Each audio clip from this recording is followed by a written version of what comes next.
All right, everybody, welcome back to another episode of the Top Corner Football Podcast, episode 25. Isn't that pretty insane? Episode 25. Are you sick of me yet? Yeah, that's crazy. Yeah. Are you sick of me, or is it crazy? Are you saying that's crazy? Okay, I got you. Yeah, man, we've been absolutely demolishing this this workload. I don't think that a lot of people understand how difficult it really can be to put a show like this together, and be really strict about the releasing. And that was the thing that, when you approached me saying that you wanted to do this, that was the thing that I think we were both kind of nervous about. Not that we were unable to do it, but the fact that it's so difficult and hasn't been done that often in the past, to just being able to constantly be consistent. Yeah. Weekly releases. It's one thing to want to start a podcast, and it's another thing to shoot, 3 weeks in a row. Great. I mean, that's good. But to be consistent week in, week out, and really be able to cohesively follow the storylines of the leagues around Europe, or whatever it is that your podcast is pertaining to, in a way that feels as if you, as a co-host, are really involved, and not just sort of talking about like, oh, did you catch the game? It's like, no, like we actually kind of study this and really are trying to figure out what our voices are in this whole thing. But I mean, I think that really staying as close to the pulse of the leagues as possible, it really helps shape your identity. But it's been cool, man. 25 episodes. It's come and gone really quick, and it's been a lot of fun. That is cool. So, you got anything you want to kick into before we get into some news and stuff? You got anything you want to add? No. I think let's get right into it. All right, man. Let's hit those news and rumors. Someone hit that damn music. Did you like that? A little bit. You like that a little bit? A little bit. That's cool. That's cool. All right. I can't like all of it. You can't like all of it, but just a piece of it. Alphonso Davies to Madrid looks more and more official. This is one of those that, I mean, we've been talking about this even before the podcast started. You know what's That's how long this rumor's been going on. The advantage of being a legendary club and with so much history and just being the guy or the club, it's such an advantage because everyone wants to play for you. Yeah. Madrid doesn't really have to, in a sense, go after these players. I was gonna say, like, there's not that much of a negotiation process. There's not so much talking that they're having to really do. It's kind of like Alabama. You're like, you want to show up? And they're like, yeah. He's like, all right. Fuck it. There it is. That's crazy. But could you imagine that team, though? You have it's one of the few pieces of the puzzle that they're missing. They're only missing two pieces, really, except for the fact that they do need one more center back, because they're showing that injuries can mount up. Yeah. And even though Rudiger and Militao are a good starting lineup, Rudiger's getting a little bit older, and Militao is not the healthiest person on the planet. So they do need one person in the center still, but somebody like their wing backs and a striker, that was all that they need. And they're just filling it in. It's wild. That team will be a crazy team because, my goodness, could you imagine having? I wonder how the team will look like, though, because either you have Mbappe and Rodrigo, and I think playing both of them, like Mbappe, Rodrigo, Vinicius, Bellingham, and who can we put on the other side? So would you do Valverde? So would you do a 2-man front, 2 center forwards, and not a 3-man front? Is that what you're saying? No, I'll probably do the 2-man front. 2-man front? Yeah. Interesting. We should do that next week, episode 26. Let's, under the impression that Davies and Mbappe are there. Yeah. But you take away Modric. Because he's not. So yeah. And then Toni Kroos did sign on for another 1-year deal, so you got to factor him in. He's going to rotate in there. Let's do that. Let's put together what we think that the best kind of lineup for them would be with that. In a way that keeps the Mbappe missile crisis at a standstill. It's like, don't fire anybody. He just doesn't want to play left wing. Yeah. That's the only thing we're saying. Please don't let him play left wing. Good God. Yeah, 4-3-1-2. That's what I'm thinking. That's going to be crazy. 4-3-1-2. Yeah, I get that. That one would be Bellingham. Then you got 3. Yeah. That's actually a sick lineup. You think about it. That's actually a sick line. And then you eliminate problems of having Mbappe not being like a full striker. So if he's coming on the left wing, you have we're winning everything, brother. Well, and then we need to also consider that once Mbappe and Davies do get there, Vinicius Jr. might not be there. And Tchouameni might not be there. Even though the Tchouameni one's an interesting one. It's been like a half-hearted rumor for a year now. Yeah. But I mean, it's lingered. It's been around, and I wonder if they will want to leave though. I wonder if he will want to, for the sake of winning titles, not going somewhere to be every day. Which one, Tchouaméni or Vinny? Tchouaméni. Yeah, I can see that. I can see that, and he's got a pretty solid spot, man. No one's really competing for his position in what he does, and I think it's a good thing. And I feel like Tchouaméni and Camavinga, the spots are really there. They're very similar in a way. In that some players might think that this is a bad thing, but I think it's a really a complimentary thing. He can kind of and has played everywhere.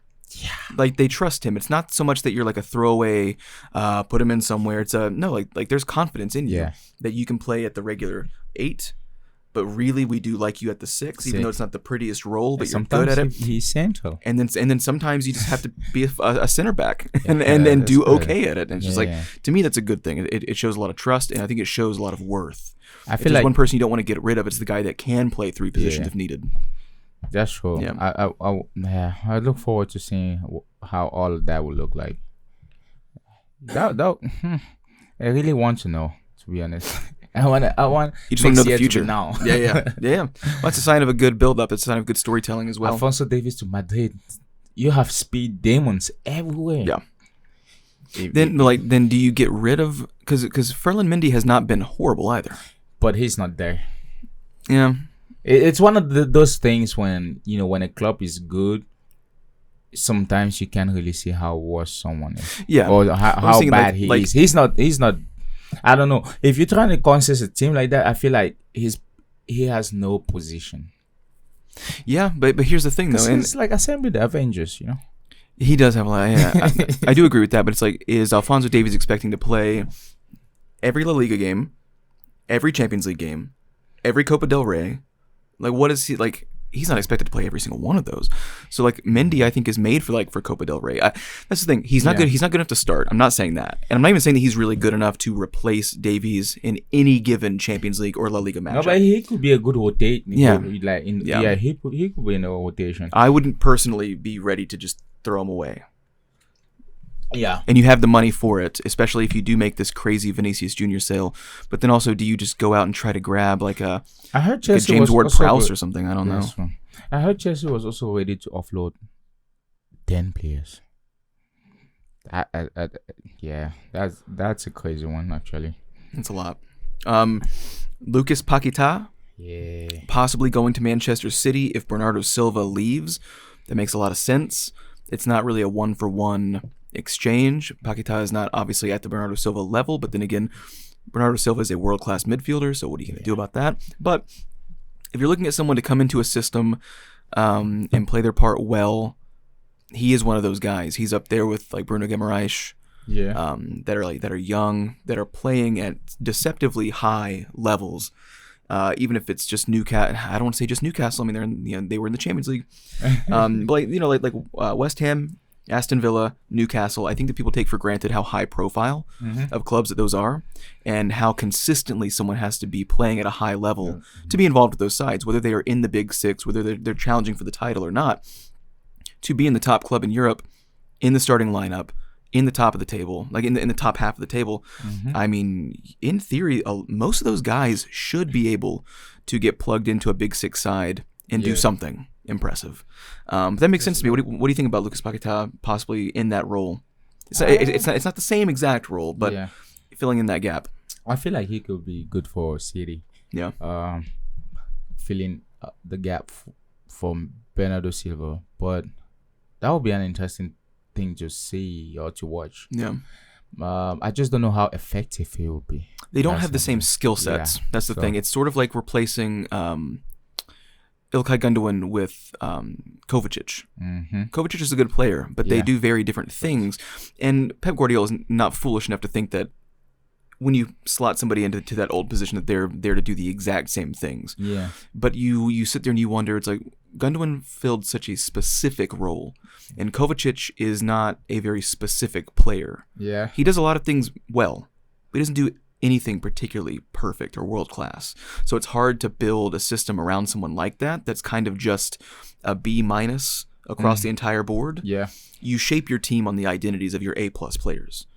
You know what I mean? And you're Yeah, potentially I agree with you're that. losing 2 A+ players in Gundogan and Silva and replacing them with very good utility players. And that's why I think that they've partially lost a lot of their identity. I kind of wonder how City will look like next year. 'Cause it doesn't look like City might be a super team No. in a sense. They don't look much like a super team right now either. Yeah, that's true. Yeah. So, Speaking of yeah. super team, Oscar Bob extends his contract with Man City to 2029. Isn't that spectacular?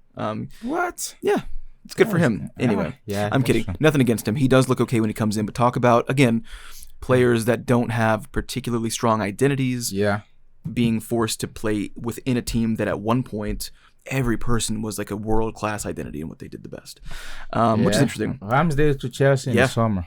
How does that look like? That makes sense for Chelsea, 100%. If you're any player, if you're any coach, I don't think you really want to. You don't want to go to Chelsea.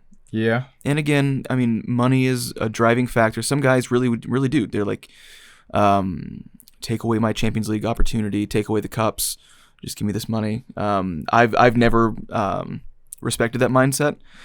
I never will. It doesn't mean that I don't respect the person as an individual, but I don't respect. I don't consider that a mindset that's worth having personally. but I mean, he fits that sort of chaotic identity of Chelsea right now. They can't keep a lot of guys healthy, even if he just goes there to be a backup again. yeah. Which that is also what it feels like they do. They collect 30 or 40 players in an off season, and then you look at the bench and you're like, well, where is so and so? Where's so? They have too many fucking people. Like I was looking at the Carabao Cup final. I was like, even though Benoit Badiashile is not playing the best of that back line, Yeah. he wasn't even on the team sheet today or that day. Yeah. And it's like, Chelsea got too many players and too useless players. and too many injuries. How do you have too many? Yeah. How do you have too many players and too many injuries? And they don't even play the money they were bought for. Yeah, it's pretty wild. Yeah, it's like buying a Ferrari, then you get shipped Mercedes.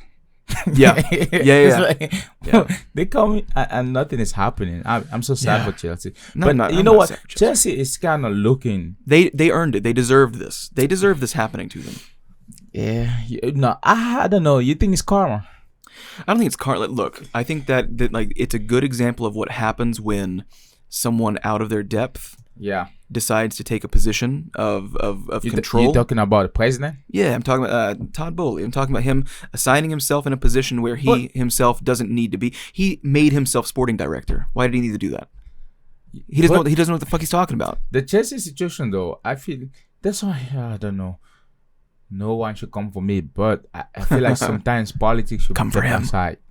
Because if it wasn't for the Russia-Ukraine, Yeah, then Chelsea will still be yeah, for sure. in good hands potentially. Yeah, well, and I'm not even talking about that because they're like Todd Bowley could have been a person that came in, kept everything kind of neutral, and just held the fort down. He himself did not need to put his entire being into the system. Like, there's a reason the CEO of a corporation doesn't run the front line of a factory. That's not what he's good at. Yeah. That's partially the reason. There's other reasons. Romelu Lukaku is still on loan from Chelsea, right? I believe so.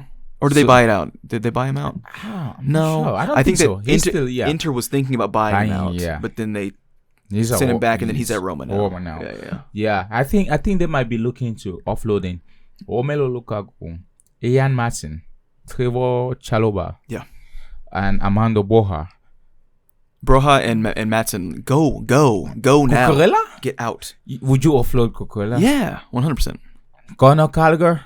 Uh, Gallagher had a good game. I saw him playing the FA Cup. I mean the Carabao Cup. I feel like he had a good game. aside from missing those 4 chances on net, That's so. I mean, he looked like a cross-eyed Yosemite Sam at one point, just shooting in the rafters. Yeah. Not a good thing. But I think that Would you offload Thiago Silva? No. Not at this moment. No. Even if he's on the bench, Yeah, that's the just kind of kind of keep like the experience there. that's just the guy to that I want, that I care that's more in training. Yeah. Like next year, like Yeah, he's yeah. still their best center back right now. Like if he's That's healthy, start him. Yeah. But even in the next 2 years, if he's by far not your best starter, At least I want him there week in, week out for training. He should be kind of like helping for transition. Yep. And helping. Yeah, absolutely. But I blame these players too, really fast before we get on that. There have been 2 or 3 transfer windows now where you've seen the state of what's going on, and you still choose to go there. Why did Madueke need to go there? What about that said that was the right decision for him? It doesn't make any sense to me. Dollar. Yeah. Okay. Well, then you know what? I don't want to hear anything about his opinions or his happiness at the club. Like, that's the guy that you just delete your social media account because you're always tempted to make some cryptic message of, well, I just remember when things were better. It's like, no, you don't, bitch. You were here last year. Shut up. Anyway, Chelsea are scouting Jules Koundé and Victor Osimhen as if they needed any more people added to their fucking depth chart. No, but I feel like Koundé from Barcelona. Yeah. But that might be a plus for them, though. He has some if mistakes you're trying in to him, offload all these players, you need someone. I would say that he is better than Cucurella, and you need to upgrade from Cucurella, but he's not that much better. He has shown with Barcelona now. Depends on what price they get in them, though. Yeah, of course. But seeing him with Andres Christensen in that back line, they are neighboring players. A lot of Christensen's mistakes are from an open position that Koundé gave away, and vice versa. They do not work well together, so it's not the best judge of quality to see them together. But, I mean, we would be lying if we thought that anyone in that back line for Barcelona right now has not shown that they do have those mistakes in them. Yeah. Victor Osimhen's an obvious... Who isn't wanting to go after him? That's not a surprise to me. If I were Victor Osimhen, I will choose to go to Arsenal. I think it makes sense. Either Arsenal. Who is scouting him? City already has someone. Probably Liverpool. Yeah. I will go to a club that is a little bit more stable. Yeah. At this stage of my career, and because he's in that stage where if he's not capitalizing on this moment where he has to be on the field every single time, so his shine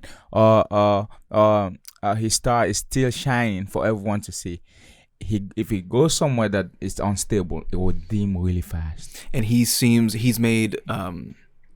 proven in the past that he does make those decisions. Yeah. He cares more about his longevity in his career than he does a quick paycheck. Yeah. There's a reason that he dispelled rumors of Saudi Arabia the way that he did. Because what was it? It was a couple months ago. Didn't he basically tell Kvaratskhelia, his manager, to go fuck himself? Yeah.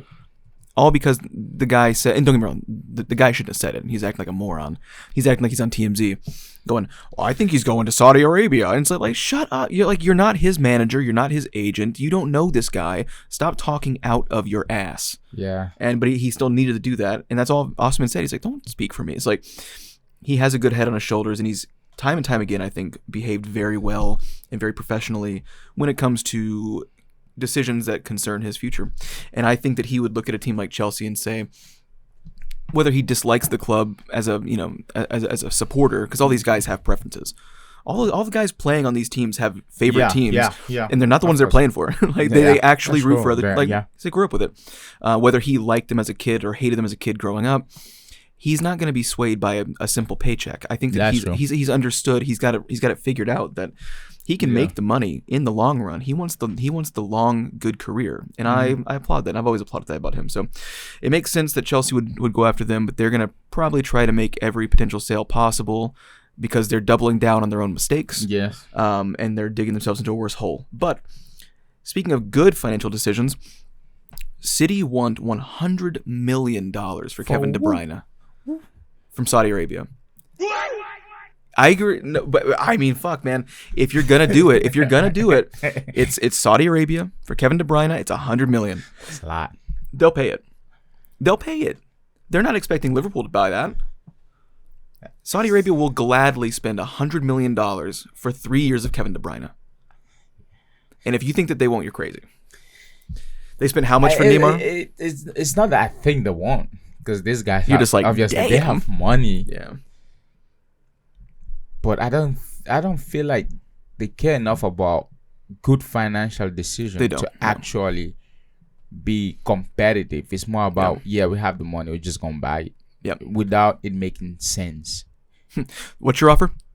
Say again? 100 Sold. million for 3 years.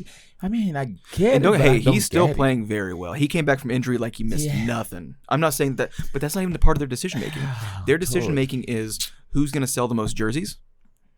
Oh, That's what they care about. yeah, but not Kevin De Bruyne. You don't think he would? No, he doesn't have the social media and like entertainment. He will though. personality. That's what I'm saying. Like everyone knows his name. If he goes to Saudi Arabia, unless he has like that je ne sais quoi. ooh, look at you. Yeah, unless like he the like his team build the whole thing around. I think they like would. selling. I think they would. I think that you would This see is not Ronaldo. Dude. if he go well, and well, neither is Messi in that regard. But you push someone and they become that. But at least Messi, greatest, if not one of the greatest, if not the greatest. Kevin De Bruyne is one of the best midfielders of all time too, though. Well, this is what I'm saying. I'm not saying that it's right. I'm not saying that it's a universe that I even want to live in. Look at this way. Let's say Rodri was to go to Saudi Arabia, right? Very different players. Kevin De Bruyne is He's not gonna make the amount of sales of. No. Like, I don't even think he could sell. But you think that 5 Kevin De million Bruyne is not more popular than Rodri on a billboard? No, I think he's popular. I just Yeah. don't think that he's popular in terms of sales. I think Because that this goes with you gotta have a card. yeah. Well, they're gonna try to build one. I think because look, this is what they've tried to do. They've tried to poach everyone from the top, and right at this moment, the players that are willing to go in that age bracket, he is at the top of that list. I'm not saying it's right. I'm not saying that he's the best for that job. What I'm saying is, if he signs to Al Nassr next summer, by the start of next season, you're going to be looking all around that city, and he's going to be on every fucking poster. Like whether or not that's the guy, or he did that for City or Wolfsburg, it doesn't matter. Because even in Saudi Arabia, talking about them having money, but the ratio of people actually buying versus people that versus a small group of people buying and a larger group of people buying, it's really less. It's just people who have money, and that's what they keep showing. The whole league, and this is a whole different conversation. The whole league is a false bottom. Yeah. It's all projected. Like they're not selling great ticket sales. They're not doing all this they are projecting this to give themselves an identity because they know that if enough people start to believe it, it can become true. So I mean, like they're definitely conflating things. It is the Chinese league from 10 years ago. I'm not knocking the hustle. I'm just you gotta pick better. Like Ronaldo makes sense. This dude, he could sell anything. I mean, if he pick up a microphone and just put this is CR7 microphone, he would sell the hell out of it. Yeah. Well, but it's not with everyone you do that. Right, but also not everyone can be that because he is what they based their entire project on. He is like their president of the United States for this operation. Yeah. Now, I'm not saying that this is Operation CR7. Yeah. Yes. No. It was, and that's why a lot of the underling players that have come in have been upset because they haven't been treated like that. It's like they haven't been treated poorly either, from what I've seen. But they all expected Ronaldo treatment. And but you gotta be, of course not. But you gotta be Ronaldo too, though. Exactly. Like that's what I'm saying. Because he has, man, this dude has a cult. He has an aura. He will definitely sell. I'm pretty sure. I see a lot of people answer Ronaldo. I always do that. Ronaldo's shirts or jerseys, right? Yeah. But it's just different. I mean, you know what? Saudi, you do you, bro. Yeah. Again, I'm not saying that that De Bruyne is that guy. Yeah. That's what he's made for. That's what he excels at. But if he comes in as the most high profile signing of that summer, they will market him that same way. He will get just under the Ronaldo treatment. Yeah. He will get the best treatment that you can get without. Unless they better have like the best marketing team around to build this whole operation De Bruyne up. You'll see him on billboards. You'll see him in TV ads. It'll be wild. But anyway. What do you think about Xabi Alonso? Yeah. You think he's going to leave Bayer Leverkusen next summer? And if he does leave, what's the best club for him at this stage of his career? I do. Yeah, because I saw that about he thinks that he might want to spend 1 to 2 more years at Leverkusen to get the Real Madrid job when it opens up. But you know what? I think this summer, Liverpool. That makes the most sense to me.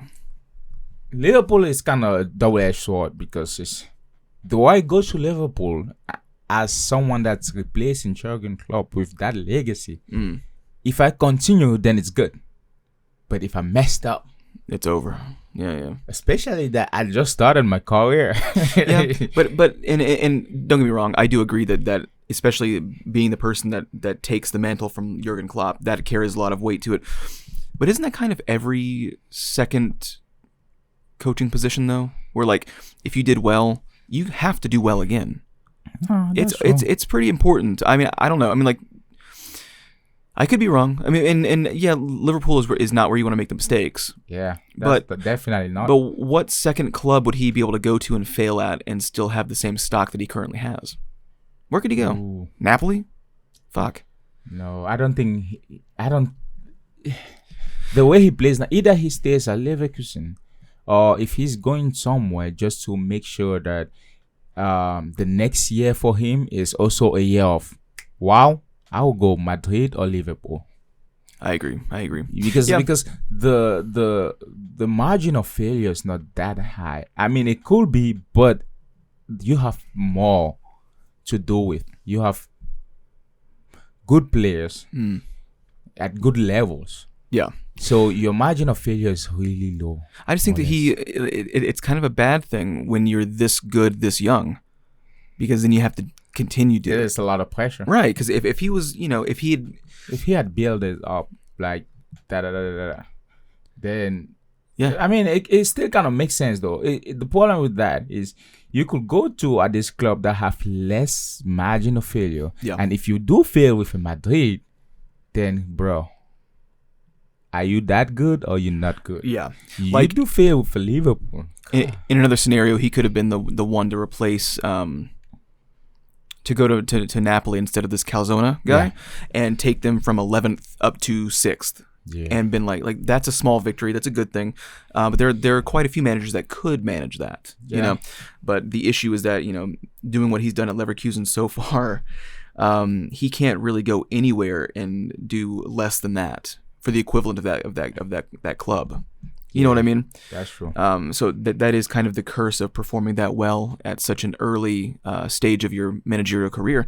But yeah, I mean, he's in a situation now where his second club, he's choosing between Real Madrid and Liverpool, which is pretty wild. So, and I think that he'll, whether he matches the same level of success that he had at Leverkusen, I don't know.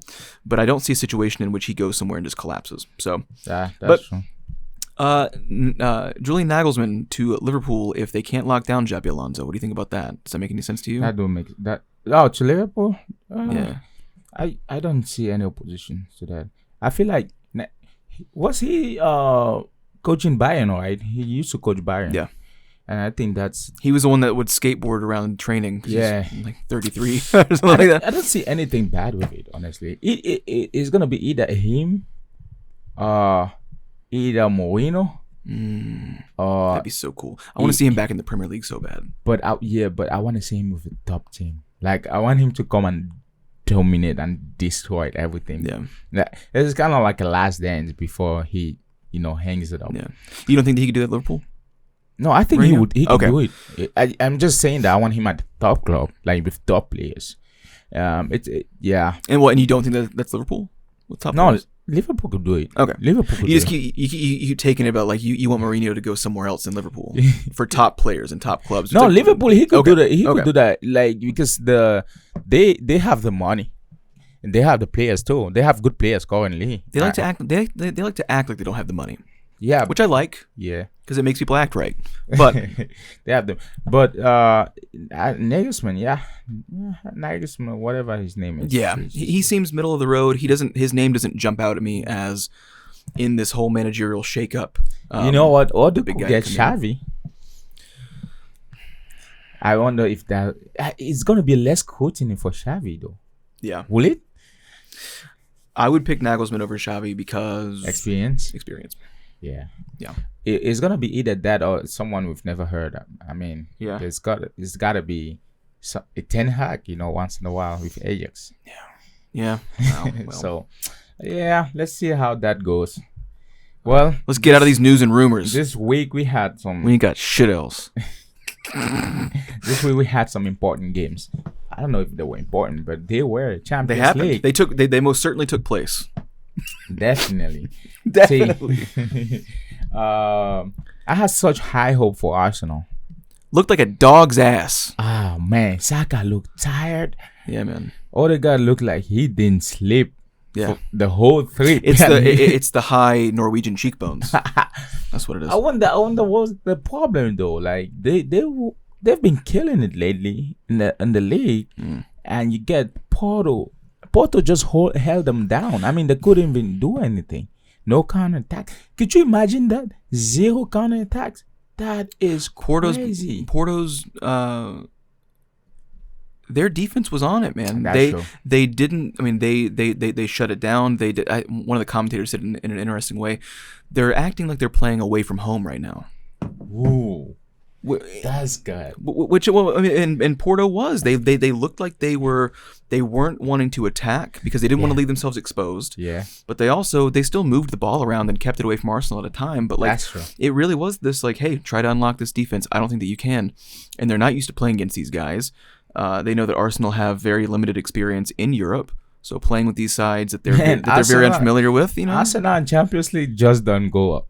They don't. And if you know that, and those two words are enemies. Even if Porto is in the round of 16, one of, I mean, they've got good history. You know what I was telling someone? I was telling someone that obviously this person thought, they've been killing it lately. It's got to be at least a 4 to Porto because, 6-5-4 in terms of goal scoring. Then I was like, Porto it's a greater club than Arsenal in terms of history. Yeah. And I was telling him that they've ever always been a greater club than Arsenal will ever be. And he thought, guess what? Yeah. 1-0. So, and that's kind of what I'm saying as well. Arsenal are in better form. Yeah. They have a better roster. But when you have someone that's so out of their depth in that competition against a side that might not be at the best they've ever been, but have more history in that competition, there is a level of confidence. It is a real thing. And I think Arsenal themselves even walked into it a little bit nervous. Yeah. What about that guy, that Galeno guy? Yeah. Amazing. Yeah. I mean, look, Sure. They made up for it. Well, and he had the goal of the week this week, didn't he? Galeno? Domestically, I think so. Yeah. And we'll talk about that later. But Arsenal made the right adjustment, though. And it's not me defending it as a supporter, but they've done this throughout the season, and it's just frustrating because you're like, okay, you'll get demolished or humbled one week, and then come back and absolutely destroy in the next competition. It's like, okay. Do you feel that there's a sense of there's a sense of Arsenal deceiving the fans in with the fact that they're winning this, but they're getting Champions League, and you can see all the exposure that all these things kind of expose them. I think that they themselves they don't quite know what their ceiling is. That's the benefit and the curse of having this young side. Yeah. It's that they can do so much, but they don't have a lot of experience, especially in this competition. Yeah. To really know what they need to give, what all needs to take place for the success to happen and come their way. But instead of, and this is what I challenge. This is what, like, instead of, being humbled one week and then demolishing in the next competition, why not establish the baseline consistent performance? Yeah. Instead of needing to lose 1-0 and then win 4-1, why not win both of those 2-0? Yeah. Because you know exactly what it needs to have, what it takes for it to happen. And that's where I think that once they get more experience, they'll kind of learn that. But yeah, I don't think that they know what their ceiling is. If Arsenal takes note of what had happened, they should know that against low block, because that's what Porto was doing. It was difficult for them. I think Zinchenko might be a better suit playing low block, so he can cut in or just do his thing. Come in, inverted fullback, just surprising them. Yeah. When he's cutting in, that probably might help a little bit, because they had a hard time with that low block play. Yeah. So yeah. I feel also like they didn't give the 100%. Or I don't know if they were scared. They didn't have enough of that in them. I don't know, man. Because they obviously have the talent. They looked lifeless, is what it was. Yes. Oh, man. Arsenal, I don't know. They were not fast enough. They were not thinking like they used to do. Yeah. They couldn't find those transition. channels. Yeah. Yeah. Even transition was poor. That's why they couldn't have any counter attack. They couldn't turn it up when it's time to turn up and just control the game. So I think Arteta has to do a lot of adjustment on Well, no, it was tough because like it was difficult to really even identify the problem. What the exact problem? Because yeah. like they would get some good build up. They could link 3 or 4 passes together and actually create a bit more space and get approaching into the box in 1 minute, and in the next they can't string a single pass together. They just couldn't do it. So it's like the Porto defense was really good at being this kind of shapeless but steadfast thing. Like there was no like you weren't watching the game going, oh, that's just what they need to do. Yeah. If they can get past that, it's fine. It was like the problem was always evolving and changing into something else. Yeah. And you could tell that the young players without a lot of experience were having trouble figuring out what the answer was themselves. So they're just kind of running around trying to, But then you go in the league and you destroy Newcastle. Destroy them. Yeah. Absolutely destroy. Demolish them. And, for one. And I think that matters. Suitable goals. Extraordinary goals. I'm talking about creme de la creme. These guys were killing it. I really do think that it comes down to familiarity with how the leagues play. I really do think that there's something like that. Yeah. I think that Arsenal can play better against a better side if they just know what that side's going to do. Because Liverpool's a better side than Porto. We can agree on that. Yeah. They can perform better against Liverpool because they know those players. They know what Klopp does. They know what's expected in the Premier League. But like when you go into these European competitions, that's what happens. You are playing this Scottish side that you've never played before, and they'll do things that are unexpected for you. But isn't that the job of for them to make their research, do their homework, due diligence, and come up with a better plan? Yeah, I agree. Being outmatched is crazy, especially when you are on a crazy run like that. I mean, having lost for the past 5 or 6 games, and you come there in Champions League, where and you get beaten like that, then there should be an adjustment. And if you're gonna win, when you guys are playing home, you have to be aggressive from the get-go. Yeah. So and it wasn't an embarrassing defeat either against Porto. It wasn't embarrassing, as in they weren't humiliated. Nobody played horrendously. They just didn't play great. Yeah. It was just a difficult thing to swallow because you've seen their run for the past 5 games. It makes you nervous. Like, we're gonna kill these guys, and you get there, everybody's playing like they haven't slept for like 5 days. Hell, they might not and have. People looking like they've been up all night watching TV and play video games. Like, bro, dude, come on. Maybe man. Portuguese TV is really good. Maybe they all got stuck in the same hotel room watching some Portuguese series. They're just like, oh my god. You know what? I felt bad for Karius coming back after 5 years and 4 goals, bro. That is that one that he had in his arms. He had it in his hands. And he just tried to deflect it out, and it just. Golly, Karius, how you gonna let the Liverpool thing happen again? But I don't think it was its fault. The team just played crazy. But Arsenal, they did their thing again. Yeah. Well, in Newcastle have conceded. Oh, I forgot the number. It was like some ridiculously high number of goal concessions in the last 5 or 6 weeks. Yeah. Because at the start of the season, up until Christmas, I think, Newcastle were doing very well defensively. They were not conceding a lot of goals, and they've really, really tanked their goal difference in the last 5 to 6 weeks. Yeah, and it looked like it too against Arsenal. They were just all over the place and easy to pick those channels apart. Know, Arsenal's scoring run is their best in the Premier League era over a 5-game period, with 21 goals scored during January and February. They scored 21 goals. Insanity. And they have, when it comes to set piece goals, Arsenal is leading the way in the Premier League this season. So that's crazy. Just do some of that in Europe, guys. They're so dangerous on set pieces. I feel like every time they have this set piece, either corner or free kick, you're in for a goal, man. You got something going on. Yeah, you got something going on.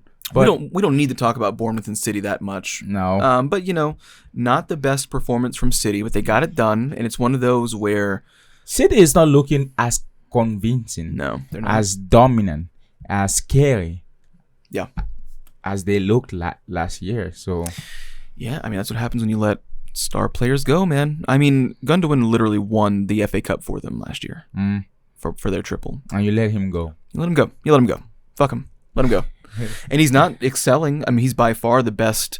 He is by far the best player in that Barcelona side right now. Yeah. But he's not enough to get them playing the way they need to play.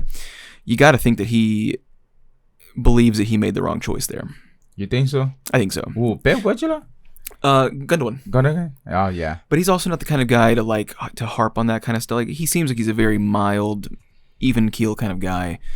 So it's not like keeping him up at nights and stuff. But I bet when you ask him when he's on the ESPN panels in 5 years or so, I should have never done it. Yeah. He'll be like, I should have just stayed. It's one of the transfer that you look at it, it's like, oh man, you should have stayed, brother. Yep. 100%. No, I mean that was one. That's one of the biggest ones I can think of from the last 5 years of a high profile player, definitely in good form. Yeah. Actively choosing to downgrade themselves in terms of their club opportunity. I feel like Very sometimes strange. it goes to sometimes bad timing, bad decision making. It's like Alexander Song leaving Arsenal and going to Barcelona. I was like, man, that's dumb. Yeah. Just stay there. Yeah. But Chelsea, Liverpool won the Carabao Cup. Hit him with some applause. Yeah, or some gunshots. That's Okay. true. That's true. That's Perfect. Good job, everybody. We did it. yeah.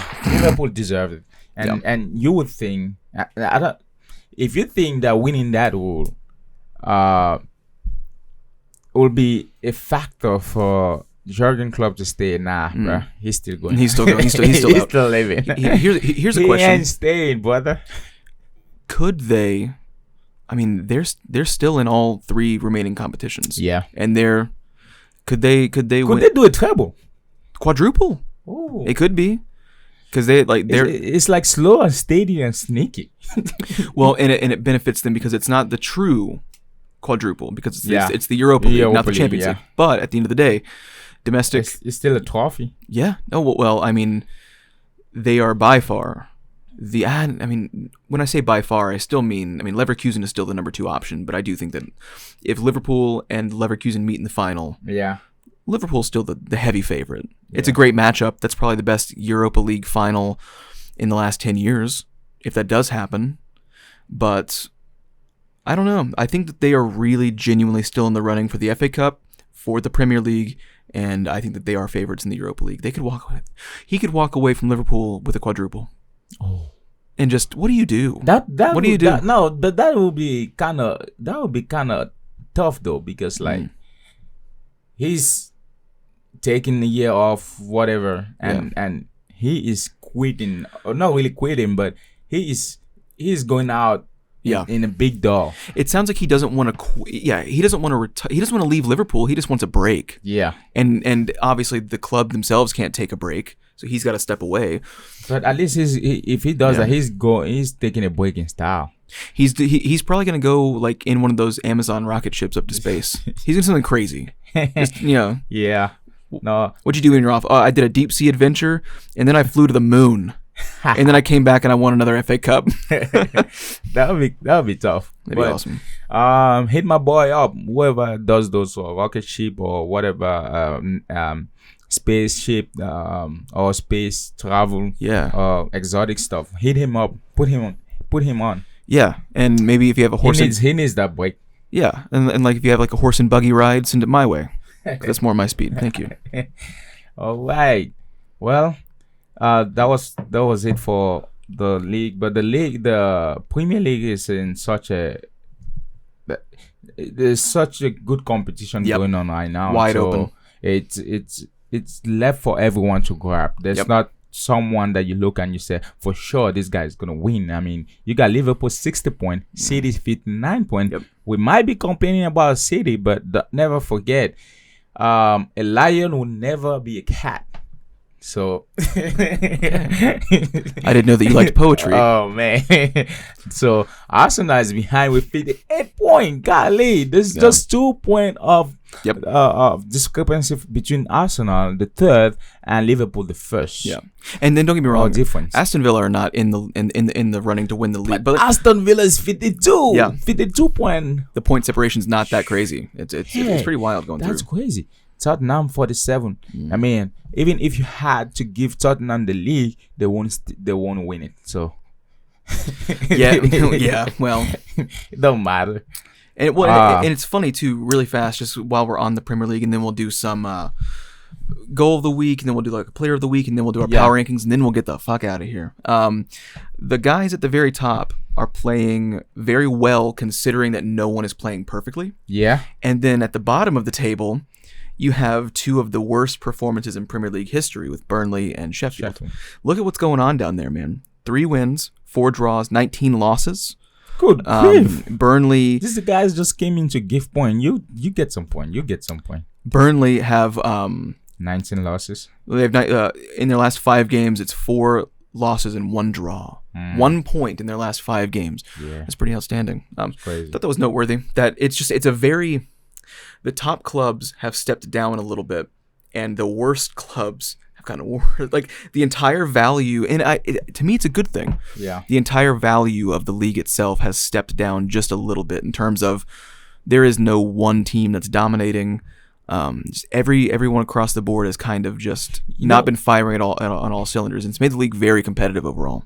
You know what? It's one of the things that you usually I like about Premier League, although the last couple of years have been sort of this 6 bubble team, but back in the days, I loved the league because it was always up for grabs. Even though we might see 6 guys, at least the 6 guys. Like when you went to Spain, you already knew it's gonna be Barcelona or Madrid. Yeah. When you went to, except for those pesky like 4 or 5 years where Atletico snuck one in.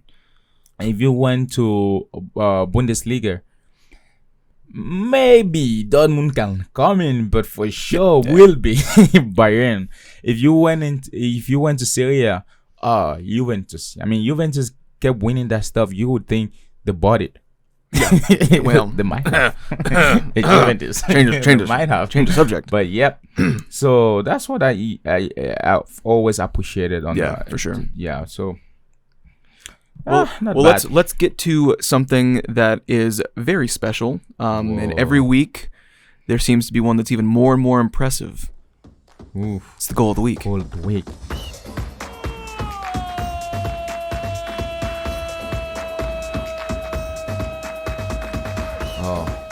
Genoa's Retigui. We'll figure that out later. Definitely not what you said. You think so? Yeah. Retegi? We'll figure. I think it's Retegi. That sounds better. That's not what you said the first time, though. I don't know what the fuck you said the first time. No, I mean, anytime that there's a bicycle kick, I mean, come on, man. I wish we could have that on TV and say that, but that goal was. If you didn't watch the goal, you gotta go watch the goal. Break it down for them. Oh, the goal? What are they watching? Because it's right here on the screen right now. Man, the goal of the week. Yeah. Okay. No, I mean, doing what he did, and just thinking that so quickly and just executing that perfectly. Yeah. That was a crazy bicycle kick. So much has to go right, including a lot of things that you can't even put yourself in the right position to hopefully perform. Yeah. You know, your reflexes, your body placement, but you're not placing your body there ever to make a bicycle kick. You're there for another reason, and it's a 1, maybe 2 seconds to be able to react to it. Yeah. And he did it, and it's just I always love when it's not a Ronaldo or a Rooney that make these wild plays, and you're just like, what, Genoa? Are you kidding me right now? Genoa. There's no way. And again, not a knock against them, but it's just, is that gonna get him like a transfer offer somewhere? Yeah, it has to. That's a golazo. Golazo. I'll watch that again. I mean, the thing is so beautiful. This guy. You think it could be in the competition for goal of the year? Yeah. You think so? The only reason that it wouldn't is because there was a better Look at that overhead kick. Oh my goodness. Garnacho's was better. Yeah. Garnacho's was absolutely. That's the goal of the year. Actually, if he's not top 3, but the goal of the year, there's always a goal in one weird league that someone shot it through with your tongue or something. Yeah, that's true. So. Well, and that's why I like this one a lot too, though. It's because it was Genoa and Udinese. Yeah, let's give him a round of applause for that. Hit him with that, not the gunshots. Nah, not the gunshot. The sniper. Yeah, man. So very good goal. Very great to see that come out of the, buried in the Italian league somewhere, as opposed to the high-profile Champions League finals. It's always good to see that kind of stuff. True. What about the player of the week? Ooh, the player of the week. Ooh. In my mind, it has to be Lautaro Martinez. He bagged 2 goals over the weekend to celebrate his 100th goal in Serie A. Yeah. To me, that he performed very well in that situation. I could see the argument for Virgil van Dijk for the Carabao Cup final, but at the end of the day, Lautaro Martinez has been absolutely on fire. Inter Milan have been on fire, and that's kind of why I was voting for Inter Milan, because come on, man. So what else do they have to do? Yeah. What else do they have to do? I would say this. I would pick Van Dijk a little bit. Nice. But Martinez, I mean, he did his thing. Where do you think Van Dijk will, at the end, when all is said and done, where do you think Van Dijk will be on the Mount Rushmore of center backs, like best center backs ever? Ever or Premier League? Let's say Premier League. You see top 10? Top 10. Definitely. Heading more toward... Top 5? No. Why? Heading more toward... You think there's not an argument for him to be top 5? I think that there is. I think that a lot of people want to have it, but I think that it's always sort of predicated on a slight bit of a recency bias. Yeah. Just a little bit. No, I mean, I think that top 10 is a very good accomplishment, and that's part of the argument that I've seen people have. They're not even willing to accept you saying top 10. They're like, no, top 5, motherfucker. It's like, well, okay. Top 5, but like when you look at that, we will be ahead of him in the Premier League. Let's do it. Not like overall, but in the Premier League. Let's do that next week. Let's do that. Top 10. Let's discuss a little bit about our Mount Rushmore or discuss the whole Van Dijk's situation. Actually, that's an open discussion. We might actually pull a video to react on that. We will do that. Let's do that next week. Hey, let's do that next week, bitch. Dang, dude. Yeah, you know what? That would be even crazier if we either have that discussion when we react to defenders or best defender, if there's a video out there. Yeah. So we have, after that, then we actually discuss. Yep. That's what we'll do. So yeah, we'll make our top 10s and we'll watch some assholes video describing what it is. All right, let's do this top power rankings and let's get the hell out of here. Yeah. Let's do it. Whoa. Sorry, sir. Let's go. All right, you go first or you want me to go first? Ooh, me? I don't know, but I think you should go first. All right. I usually pick bang. Yeah, because you usually don't make a... Did you actually make a list? No, this week a little hectic. I don't have everything in my head, but I think I can come up. What do you have in your head? Do you have something going on? No, not really. All right. I wish I had a real thing going on. All right. Number 1, Inter Milan. Yeah. Number 2, congratulations, Liverpool. 3, Real Madrid. 4, Bayer Leverkusen. 5, Manchester City. 6, Arsenal. 7, Bayern Munich. 8, Barcelona. 9, Stuttgart. 10, because they're on a roll, Atalanta. Okay. Atalanta are playing nuts. So that's a way. Yep, I can agree.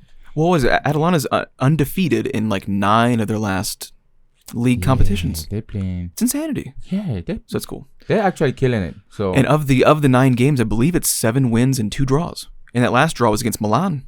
So they're in that top 10. Again, whether or not they're at the same level of these clubs, but that's impressive. If you haven't been following Atlanta, like I haven't been following, but I can tell you that for sure, they have been killing these teams. I'm talking about 5-0 to Frosinone, 2-0 to Udinese, 3-1 to Lazio, 4-1 to Genoa, Atlanta is just destroying this guy. Yep. This guy's week in, week out.